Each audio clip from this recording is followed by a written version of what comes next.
What's up, this KillMoe Lemonade, you tune in to Smack Life TV. Smack life with the trees, living like a layman. Hi, my name John, some people call me Johnny, some people call me Newz, some people call me KO, depending on where you know me from, but I'm KillMoe Lemonade, I'm the founder of KillMoe Lemonade. Where you originally from, bro? I was born in Harlem, I was raised in DC. That's a cool mix, so. Yeah. Alright, so what is like growing up in Harlem? Like, when did you come here? I came here at the age of 8, but then my mother, she didn't want me to live out there because we moved from Harlem to Bed-Stuy, and it was real crazy, you know what I'm saying? So I was there till I was about 5, and then from there, she had to go help my grandmother in Seattle. So we went out there, you know what I'm saying?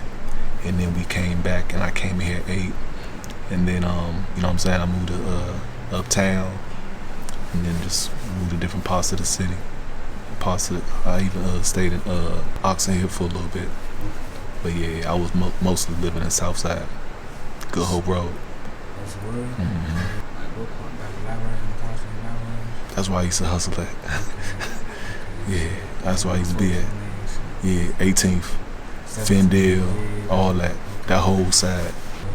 What was that transition from New York to DC? I was a little boy, so I don't really remember, you know what I'm saying, as far as like, I mean, not something that impacted me, you know what I'm saying? I just know that in the 80s era, I could just tell you about the 80s, like, you know what I'm saying, like, the whole country was turned up, you feel me? Like, it didn't really matter where you was at. I mean, it was needles all in the street when I was visiting in Seattle, you feel me? It was like pimps outside, a lot of pimping, mainly. A lot of, yeah, a lot of pimping, man. A lot of pimping, a lot of hoes and pimps with fur coats, big rings, jerry curls, you know. And then, you know, in Harlem, you know what I'm saying, I was seeing like niggas outside, like it was probably like afternoon, but nigga, it be deep. You know what I'm saying? It be deep like you walking downtown DC, but it be like niggas out there posted up in all types of Benzes and everything. Like you see a lot. Brooklyn was just really grimy. You know what I'm saying? Just dirty. You know what I'm saying? The whole New York was dirty. Then coming to DC, you know what I'm saying? Like the transition was kind of like, whoa, this GoGo music is what really shifted me. And I was into music real young. You know what I'm saying? Yeah. So I was like, damn, what's this? I was like 8 years old, you feel me? Just like seeing that people wasn't really fans of rap only, you see what I'm saying? And I'm like, damn, you feel me? Because I was raised off the Ice-T, Tribe Called Quest, you know what I'm saying? Everybody from the 80s, you feel me? Like Gangstar, it didn't really matter who it was, Big Daddy Kane, Father MC, Jodeci, you know what I'm saying? That MC Light, you feel me? Like all that Heavy D, and it was fun, you feel me? And but even though it was fun, the whole 80s was a lot of, nothing really changed, you know what I'm saying, as far as crime. It's just that crack era. That crack era was vicious. Yeah, you've seen it, you felt it. You know what I'm saying? You see the hand in hand, you go outside, you see the lines, you know what I'm saying? So yeah, crack houses, all that, yeah, you grew up seeing that in the 80s. It was really heavy, a lot of that. But I was raised by my also by my Christian upbringing, you feel me? So I was always going to church, you know what I'm saying? Always you know, having to sit through that as a little young and restless, you feel me? Where your hustle part come from? Like, where your aspiration from business come from? The aspiration from business, a lot of people in my family are successful, you feel me? Like, and when I say successful, I mean like they just go-getters, you feel me? Like my grandfather, he a pastor, but at the same time, you know what I'm saying, he just been building houses ever since I can remember, you know what I'm saying, from the ground up. working on cars, just hard working black men. You feel me? I come from a lot of that. I come from hard working black men. And then my father, he was a go getter. My father, he you know what I'm saying, he kind of next level. My father, he African, Fulani, from Guinea, West Africa. He came here, and he was actually a pimp, to be honest with you. And he was, I hate to say it, but you know what I mean, I'm just being real. He was a pimp, and he was pimping this chick all over the country, and Europe, and then because he was living in Amsterdam. You know what I'm saying? So he was a pimp, you feel me? Because a lot of niggas back in that era, like the 70s and 80s, you was robbing banks or you was pimps. And you know, them African niggas, like, people don't realize they look up to black people, you feel me? So he had the James Brown curl, you feel me? Like, for real, he had the James Brown curl. It's crazy, but it's real. And you know, niggas from that era. So like, you know, like I said, he was pimping, and then he was a tailor. He was a tailor in Harlem. He had his own shop. So I grew up seeing a lot of black men, you know what I'm saying, or just family with their own. Like my grandmother, she had her own daycare. You feel me? One of my uncles, he went to Howard, but he was homeless while he was going to Howard. You feel me? He was homeless going to Howard, sleeping on the street, and going to Howard. So you hear stories like that, you get inspired. Two of my uncles was the first pilots in St. Louis, Missouri. You feel me? The first black pilots, I meant to say. And so, you know what I'm saying, you hear stories like that, you get inspired, you feel me? Just coming from family who was thorough, like my grandfather's father, you know what I'm saying, he was forced into slavery, you feel me? After slavery was over with, he was forced into slavery. You saying 12 years a slave? Yeah, I seen it. Something like that. I mean, that happened because, you know, they ain't all gonna stick to this. All the slave masters, they ain't gonna stick to the script, you feel me? So you got niggas who was getting put back in slavery, getting kidnapped, you see what I'm saying? So he was one of them dudes, he got kidnapped, passing through VA, because I come from the Austin family, the Perrys, you feel me? Like, we deep, we all over the country, for real. Like, we really, really, really deep. And he was coming from out of North Carolina, passing through VA, got caught in VA, got kidnapped, and was put in slavery for a while. This is long after slavery, but then he escaped, and then he made his way to Detroit, you feel me? And then after that, my grandfather kind of got into some stuff, because that's where he had my grandfather now. He kind of got into some stuff, and that's how my family ended up also in the West Coast, because he had to escape and go to like San Diego. He had to leave, you feel me? You don't be knowing that as a youngin'.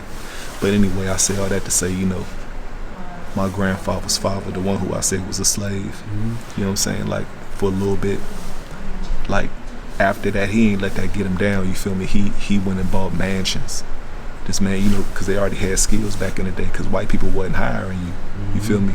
So you had to have skills, because you wasn't getting hired, you feel me?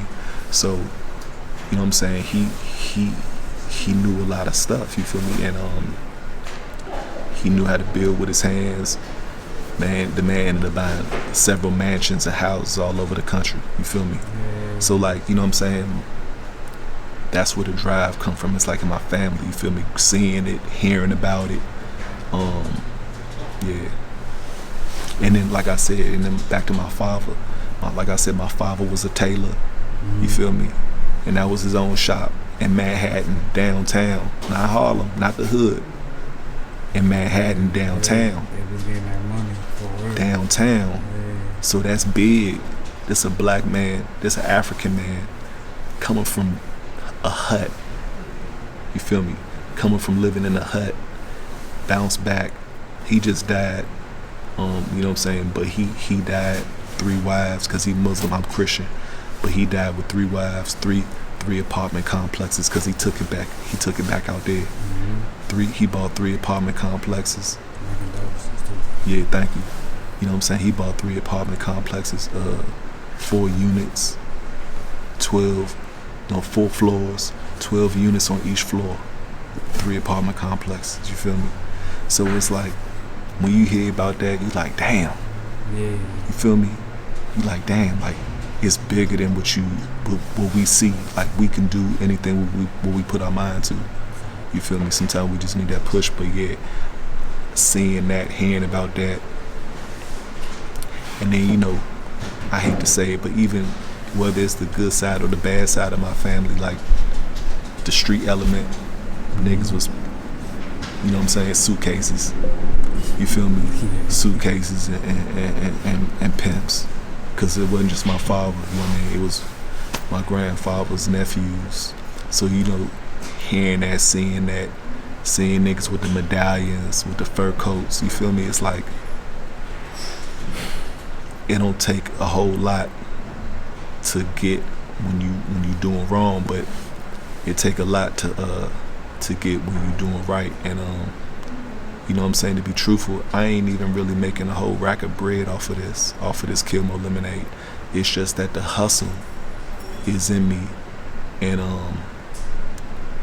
the goals that I have, I'm steadily achieving them. You feel me? Yeah. And so you gotta have that drive inside of you. I mean, it gotta be there, because if it ain't there, then you ain't gonna get to it. That's pretty much it, man. You gotta have a drive. Yeah. And you gotta see bigger. Yeah. So, actually, how you come up with KillMoe Lemonade? You know what I'm saying? KillMoe is like it's a DMV, but really DC term that kind of moved out the PG, but like how you come up with that? So I ain't come up with it, right? Cause like you said, it's a DC term. So like, you know what I'm saying, coming up, like, you know what I'm saying, in the late 90s, early 2000s, you would hear, you know what I'm saying, kill Mo, you know what I'm saying, you hear that, you hear, we just be saying kill. Sometimes we wouldn't even be saying Mo, just kill, young, nah, go ahead, slim, kill, whatever. We just talking like it's just the lingo. And that's why I got KillMoe. But I know the importance of slang, you feel me? And I know the importance of marketing, you feel me? And I know the importance of identity. And so, you know what I'm saying, you got Louisiana hot sauce, you feel me? You got that. You got certain things that household name for that region. Right. You feel me coming from? And so, you know, being somebody raised in DC, it's kind of like a given to say something that's jazzy that we say, you feel me? Or something that we gonna say out the tongue that's catchy, or, you know, it don't even gotta be something that we necessarily say. It could just be something that can sound like something that we say. You feel me coming from? Yeah. Because you wanna catch the people. And so that's what the marketing is. You wanna kinda be relatable. So that's how I came about with that, being relatable. You feel me coming from? And but you know, I get a lot of dreams, you feel me? And I had a dream before I came up with the word. I had a dream, and in the dream I heard a voice, and I know it was God. And he was like, you could do whatever the people who I was working for at the time, which was DC Central Kitchen, he was like, you could do whatever they do. You know what I'm saying? Yeah, and he kept saying it until I woke up, and it was strong. And even as I was up, it was like, you know how like you be hearing that still silence early in the morning when you wake up. Mm-hmm. I kept hearing it still ringing in my ears, like, you could do whatever they do, you could do whatever they do. Yeah. And it didn't stop. And I was seeing fruit all in the dream. But anyway, what happened also too is when I was making my runs, because I used to deliver for DC Central Kitchen. So when I was making my runs, delivering them the fruits and vegetables, the corner stores, this young lady, she used to flirt with me, and she asked me, like, you know, if she could get some off the truck. Long story short, we get to talking. She get to asking me for like, you know, for the fruit or whatever, and then she get to talking about that she used to make lemonade not far from 18th and D. And she used to like, you know, put it out there in this corner store. And so she was like, you know, we could do this together. But then I lost her contact number when she gave it to me. So now I lost her contact number. I don't really know her, but the idea stuck. And I was like, damn, I could keep making lemonade. Like she was just talking about, yeah, I made lemonade. I used to put it in that store right there. And I was already trying to fund people. I was already trying to figure out how I could flip my money and like put my money in a chef or, you know what I'm saying, some kind of business. And so I was like, okay, bet I could do that with her. But then I lost her contact. So once I lost her contact, you know, one monkey don't stop no show. So I went ahead and came up with the lemonade still. I mean, because she don't run lemonade, you feel me? yeah, lemonade is old as day, you feel me? We gonna do this. So I just went ahead and went through with the lemonade. And then, you know, I was sitting in the bed just like scribbling, and you know, because I'm an artist too. A lot of people who probably recognize me for being an artist. So what's your goal with the KillMoe Lemonade? Man, I want to be taking it serious as 7-Up. I want to be taking it as serious as Coca-Cola. I want to be taking it as serious as Pepsi. You feel me? My goal is to make people take me serious. You know what I'm saying? That's my goal. My goal is to make people take me serious, and watch a nigga from the south side of DC, watch a nigga prosper, and watch a nigga show you how it's done. You feel me? And I don't even know how it's done. It's just that this is a path being made, and you walk in that path. You feel me? And you just keep going. You don't even know because you never seen it. I don't know what it's like to be Rock Creek. You feel me? And that's local. So I look up to Rock Creek, but I don't know what it's like to be Rock Creek. But I know where Rock Creek Park at, and so I'm inspired. You see what I'm saying? So it's like, you may not know me, the viewer, right? But you know KillMoe. You feel me? And so you inspired.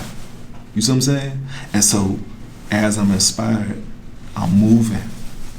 And as I'm moving, I'm coming out with other things. I'm not going to release, right? But I'm coming out with other things. But I'm also trying to show people how it's done and encourage people, and from whatever power that I have in me, you feel me? Help them, you feel me? And I feel like help is the biggest thing. And I had people hit me up. How did you do it? How do you do it? You feel me? Not a lot of people, but I had people hit me up. You feel me? And I'm willing to help. You feel me? Like, I'm not a liar. I'm not a fake person when it comes to on my word. I'm willing to help. I will reach out to you if you reach out to me. You feel me? We all on, you know, different time or whatever the case may be. I'm a single parent father. You feel me? But at the same time, I'm willing to do what I can, you know what I'm saying? And I feel like that's what it's about. How they reach out? So right now, just go to Instagram, you know what I'm saying? Just go to Instagram and Facebook.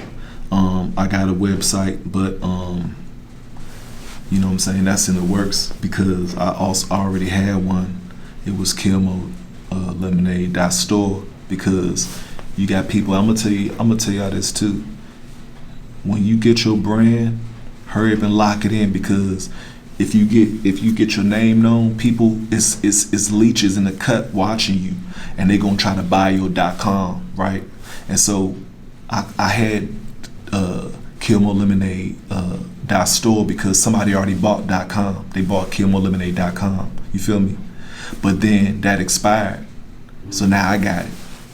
So you could go to KillMoeLemonade.com, but I'm still in the works of that website. But you could just get at me, you know what I'm saying?